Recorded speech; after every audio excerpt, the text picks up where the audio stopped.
माही coaching centre channel में आपका स्वागत है। आज हम लोग ऑनलाइन रीजनिंग टेस्ट 8 सॉल्यूशन 7 सितंबर 2021 देखेंगे। तो आइए स्टार्ट करते हैं। और अगर आपको ये वीडियो पसंद आए तो वीडियो को लाइक करना ना भूलें और चैनल को सब्सक्राइब जरूर करें। पहला क्वेश्चन है कि दिए गए कथनों को सही मानते हुए निर्धारित कीजिए कि इनमें से इनके आधार पर दोनों निष्कर्षों में से कौन सा निष्कर्ष अनुसरण करता है। तो कथन है कि कुछ अंगूर नीले हैं, कुछ अंगूर। तो जैसे कि बनाते हैं सर्किल में कि कुछ, ये मान लेते हैं अंगूर है,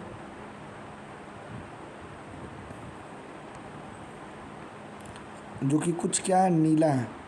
तो कुछ को नीला कर दिए।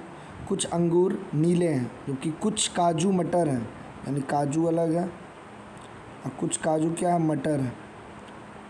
तो कहता है कि कुछ अंगूर लाल है, तो यहाँ तो लाल का देखो जिक्र ही नहीं है।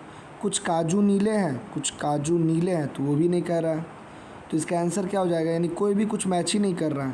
यानी 1 और 2 पूरी तरह से आपस में अलग हैं।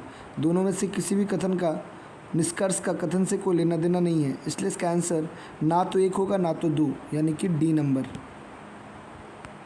इसके बाद अगला क्वेश्चन है दूसरा नंबर। इसमें कहता है डैड कथन ही पढ़ते हैं। तो कथन में लिखा है यदि वह बुद्धिमान है तो वह परीक्षा में उत्तीर्ण हो जाएगा। यानी वो कह रहा है कि बुद्धिमान है तो परीक्षा में उत्तीर्ण हो जाएगा। तो परीक्षा में उत्तीर्ण होने के लिए बुद्धिमान होना चाहिए। तो यानी परीक्षा तो वही उत्तीर्ण, वहाँ पर लिखा हुआ है कि बुद्धिमान है तो परीक्षा उत्तीर्ण हो जाएगा।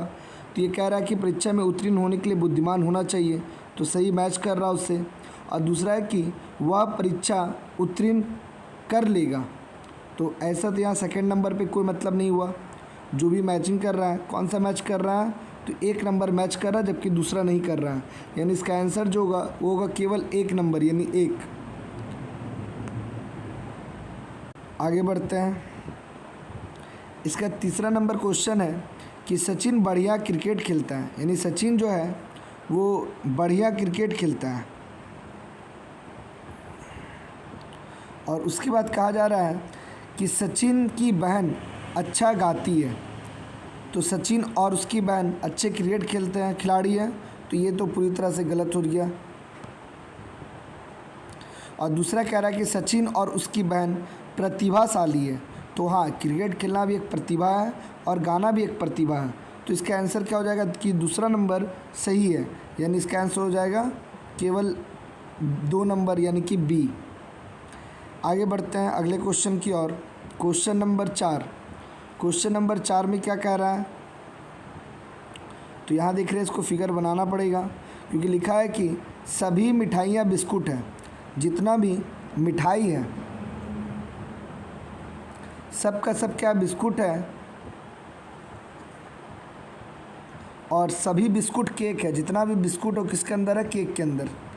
सभी मिठाई बिस्कुट है और सभी बिस्कुट केक है। तो कहता है कि सभी केक बिस्कुट है।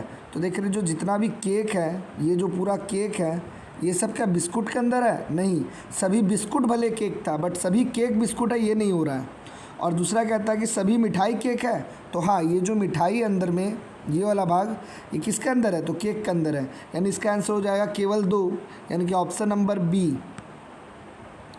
अगले क्वेश्चन को बढ़ते हैं। क्वेश्चन नंबर 5 में लिखा है कि कोई मिठाई बिस्कुट नहीं है। कोई भी मिठाई, यानी ये हो गया मिठाई, और कोई भी मिठाई क्या नहीं है, बिस्कुट नहीं है। तो मिठाई बिस्कुट अलग अलग है। कोई बिस्कुट केक नहीं है, यानी बिस्कुट जो वो कोई भी बिस्कुट केक भी नहीं है। तो कहता है कि कुछ मिठाइयाँ बिस्कुट हो सकती है। जब शुरू में ही बोल दिया कि कोई भी मिठाई बिस्कुट नहीं है, तो कुछ मिठाई बिस्कुट कैसे हो सकती है, यानी 1 नंबर तो होगा ही नहीं। उसके बाद सभी बिस्कुट केक हो सकते हैं। सभी बिस्कुट केक, इसमें ही बोला था कि कोई भी बिस्कुट केक नहीं है, तो सभी बिस्कुट केक कैसे हो सकते हैं। यानी इसका भी आंसर हो जाएगा ना तो 1 ना तो 2, यानी कि डी नंबर। अगला क्वेश्चन, क्वेश्चन नंबर 6 में कह रहा है कि सभी कलमें पेंसिल है। जितना भी कलम है किसके अंदर है, पेंसिल के अंदर। तो ये मान लेते हैं कि कलम यानी कि पेन है, पी लिख देते हैं। और जितना भी कलम है सब किसके अंदर है, तो ये हो जाएगा पेंसिल के अंदर। पी मतलब हो गया पेन, और पेंसिल को पूरा ही लिख देते हैं। फिर कहता है कि सभी किताबें पेंसिल हैं, यानी किताब भी पेंसिल के अंदर है और कलम भी पेंसिल के अंदर है, यानी कि अंदर में ही एक और सर्किल बनेगा इस प्रकार का, जो कि क्या है, बुक है। यानी सभी पेन भी पेंसिल है और सभी बुक भी पेंसिल है। तो कहता है कि सभी कलमें किताब हैं, तो पेन और बुक के बीच में तो कोई रिलेशन बताया नहीं गया था। कुछ किताबें कलम है, तो कुछ किताबें कलम है, तो ये भी ऐसा कुछ बोला गया था कि कुछ किताब जो है कलम है, तो ऐसा भी नहीं बोला गया था। इसीलिए इसका आंसर हो जाएगा ना तो 1 ना तो 2, यानी कि डी नंबर।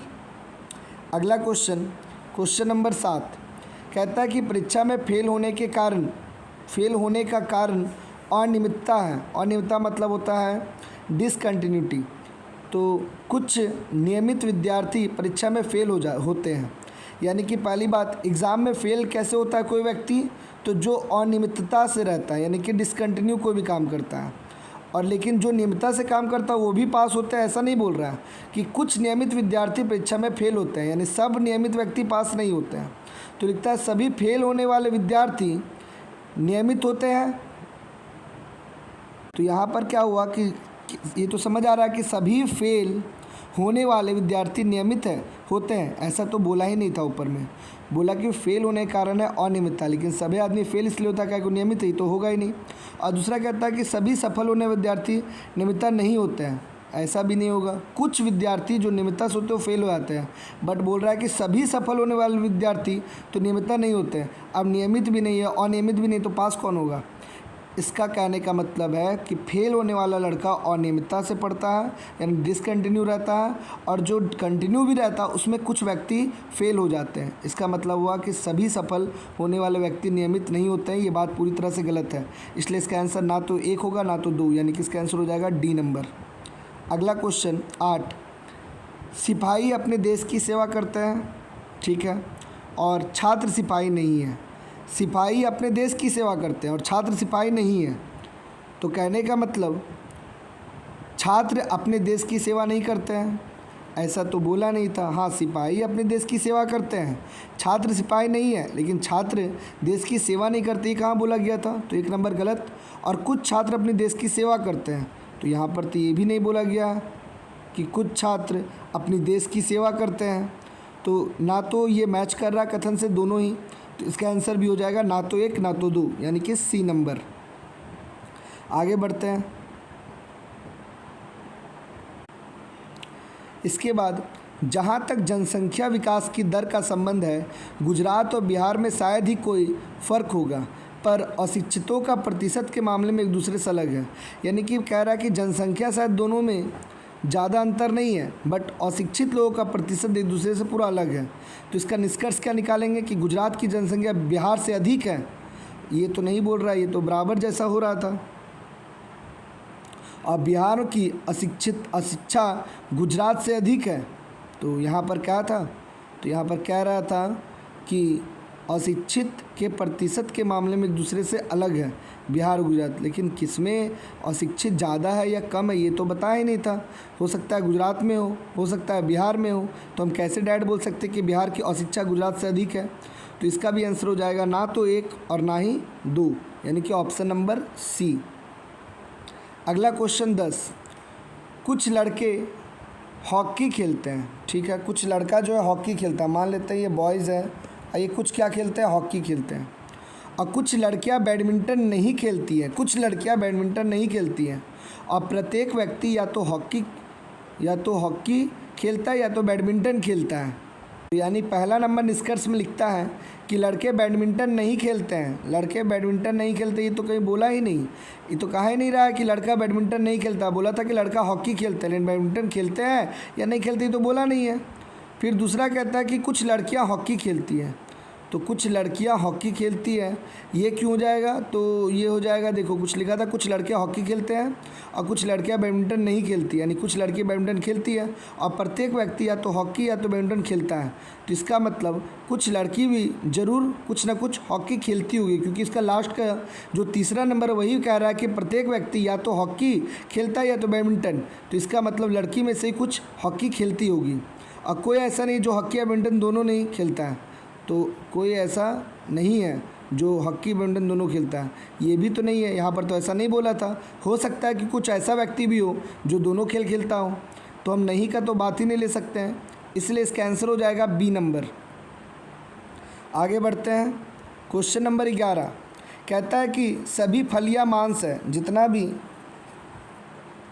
फलियां है उस सब का सब क्या है, मांस है, और सभी रोटियां मांस है, यानी मांस के ही अंदर रोटी भी है और फलियां भी है। तो कुछ इस प्रकार का सर्किल बनेगा, ये हो गया फलियां, ये हो गया रोटी, और दोनों ही क्या है, मांस है, मांस है ना। तो कुछ रोटियां फलियां हैं, तो रोटी फलियां ऐसे तो नहीं बोला है, और कुछ फलियां रोटियां हैं तो ऐसा भी तो नहीं बोला है। यानी इसका जो आंसर हो जाएगा कि कोई भी अनुसरण नहीं करता, यानी कि डी नंबर। आगे बढ़ते हैं अगले क्वेश्चन की ओर।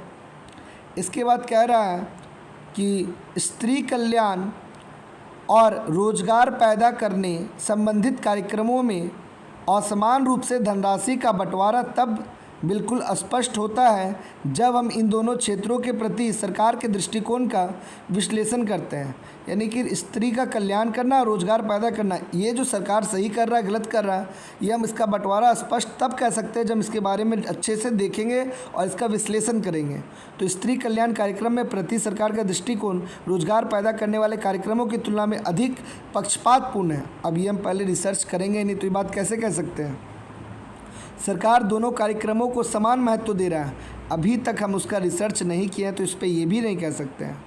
यानी कहने का मतलब ये तो पूरी तरह से समझ ही नहीं आया, क्योंकि अभी हम पहले कह रहे हैं कि हम तभी जान सकते हैं जब हम अच्छे से उसके दृष्टिकोण को देखेंगे और विश्लेषण करेंगे। तो इसका अभी तक हम निष्कर्ष ऐसे नहीं निकाल सकते हैं कि ये इसमें पक्षपात कर रहा है या दोनों कार्यक्रम अच्छा चल रहा है, ऐसा कुछ भी नहीं होगा। इसलिए इसका आंसर हो जाएगा ना तो 1 ना तो 2, यानी कि सी नंबर। अगला क्वेश्चन, दो कथनों के बाद दो निष्कर्ष दिया हुआ है ना, तो यहाँ पर लिखता है कि कुछ कुत्ते भौंकते हैं, तो ये मान लेते हैं कुछ कुत्ता है और इसमें से कुछ कुत्ता क्या करता है, भौंकता है, और सभी कुत्ते काटते हैं, जितना भी कुत्ता है सब का सब क्या करता है, तो काटता है। तो इसका मतलब वे कुत्ते जो भौंकते हैं भी काटते हैं। हाँ, तो ये जो कुत्ता था यहाँ पर इतना बड़ा, इसमें से जो कुछ क्या था जो भौंक रहे थे, वो अगर पूरा ही सर्किल काटता है तो जो भौंकने वाला कुत्ता है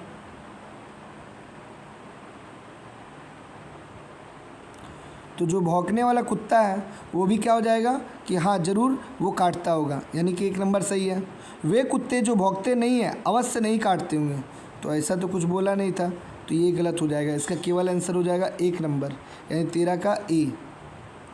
अगला क्वेश्चन 14 नंबर, परीक्षाओं में असफलता का एक कारण अनियमितता है, कुछ नियमित छात्र परीक्षा में असफल हो रहे हैं। ये तो अभी जस्ट हम लोग को हुआ था, रिपीट क्वेश्चन है। तो सफल होने वाले छात्र नियमित होते हैं, असफल होने वाले छात्र नियमित होते हैं, ऐसा नहीं होगा, और सभी सफल छात्र नियमित नहीं होते हैं। तो ये तो सही है, क्योंकि बोला था कुछ नियमित लोग भी फेल हो जाता है। तो इसका मतलब इसको एक बार फिर से पढ़ते हैं, क्या कह रहा है इसमें कि परीक्षाओं में असफलता का एक कारण अनियमितता है, कुछ नियमित छात्र परीक्षाओं में असफल हो जाते हैं। तो असफल होने वाले सभी छात्र नियमित होते हैं, तो ये तो बात नहीं हुआ, बोला कि कुछ नियमित छात्र भी फेल होता है, बट सब फेल करने वाला नियमित है, ये तो नहीं होगा। और सभी सफल छात्र नियमित नहीं होते हैं, तो ये भी नहीं कह रहा है। वहाँ तो कह रहा था कि सफलता का बात ही नहीं किया था, वहाँ असफलता का बात था, तो दोनों ही मैच नहीं कर रहा, इसलिए इसका आंसर ना तो 1 ना तो 2, यानी सी नंबर हो जाएगा। इसके बाद अगला क्वेश्चन और आखिरी क्वेश्चन कह रहा है कि जब तक हमारे सभी अधिकारीगण नवीनतम विकास से परिचित नहीं होंगे, वे वर्तमान अपेक्षाओं की पूर्ति नहीं कर पाएंगे। यानी नया विकास क्या, उसको अगर नहीं समझेगा तो कोई भी वर्तमान अपेक्षाओं को पूरा नहीं कर पाएगा। तो सभी अधिकारी गण नवीनतम विकासों से परिचित नहीं है, तो ये तो एकदम सही बात कह रहा है कि अभी तक तो कोई है नहीं, तभी तो कह रहा है कि वो अभी नया क्या टेक्नोलॉजी है उसको जब तक जानेगा नहीं तो विकास क्या करेगा। और दूसरा है कि वर्तमान अपेक्षाएं उच्च हैं, अब ये उच्च है या निम्न है ये तो कुछ ऐसा बोला नहीं है, इसलिए इसका आंसर केवल 1 हो जाएगा, यानी कि ए नंबर। तो आशा करते हैं आज वाला जो रीजनिंग था ये थोड़ा सा इस हर रीजनिंग के मुकाबले टफ़ है, क्योंकि ज़्यादातर एग्ज़ाम में सबसे यही गलती होता है। तो इसको 1 से 2 बार वीडियो को देखना, थोड़ा तो समझ आ जाएगा। आगे भी ऐसा ही क्वेश्चन और भी देंगे, तब तक के लिए इस वीडियो को अंत करते हैं और अगले वीडियो में मिलते हैं कुछ नए क्वेश्चन के साथ। तब तक सबको बाय।